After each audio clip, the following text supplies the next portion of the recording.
আমি যখন থেকে এই দোয়া পড়ি, আমি তখন থেকে আমার কাছে কেউ কোনোদিন 1 টাকাও পাবে না।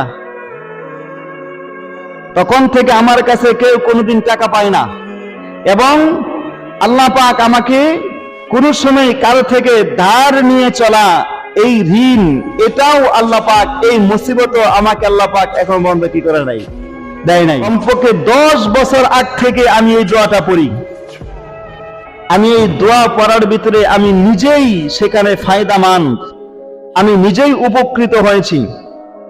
আল্লাহ নবী সাল্লাল্লাহু আলাইহি ওয়াসাল্লাম তিনি আল্লাহর কাছে দোয়া করতেন, আল্লাহুম্মা ইন্নী আউযু বিকা মিন ফিতনাতিল কবরি, যে হে আল্লাহ, আমি তোমার কাছে কবরের ফিতনা থেকে, কবরের ভয়াবহতা থেকে আমি তোমার কাছে আশ্রয় চাই।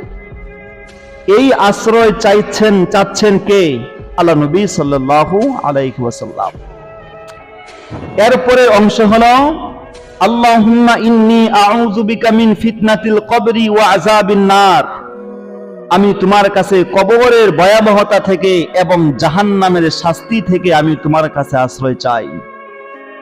এরপরের বাক্য হলো ওয়া মিন শাররিল গিনা ওয়াল ফাকরি, আমি এমন ধনী, এমন টাকা পয়সার মালিক হওয়া যেটা আমার জন্য মুসিবতের কারণ হয়, এমন টাকা পয়সার মালিক হওয়া থেকেও আমি তোমার কাছে আশ্রয় চাই।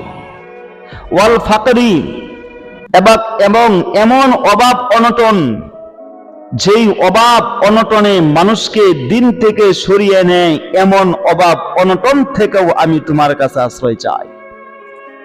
এমন ধনী, এমন টাকা পয়সার মালিক হওয়া, যেই টাকা পয়সার কারণে আমি তোমাকে ভুলে যাই, এমন টাকা পয়সা থেকেও আমি তোমার কাছে আশ্রয় চাই।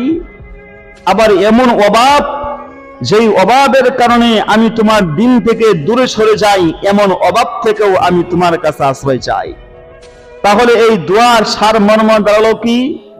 যে হে আল্লাহ, আমি তোমার কাছে জাহান্নামের শাস্তি এবং কবরের ভয়াবহতা থেকে আশ্রয় চাই, এবং আমার যখন যা প্রয়োজন তখন তুমি এটা আমাকে মিটিয়ে দিয়ে পূরণ করে দিবে, যখন যা প্রয়োজন। এই দোয়া, এটা আমি আল্লাহর কাছে দোয়া করা, যে এমন ধনী, এমন টাকা পয়সার মালিক হওয়া, যেই টাকা পয়সায় আমাকে মুসিবতে ফেলবে, এমন টাকা পয়সা থেকে আমি তোমার কাছে আশ্রয় চাই। আবার এমন অভাব অনটনে পড়া, যে আমি দিন থেকে দূরে সরে যাই, এমন অভাব থেকেও আমি তোমার কাছে কি চাই।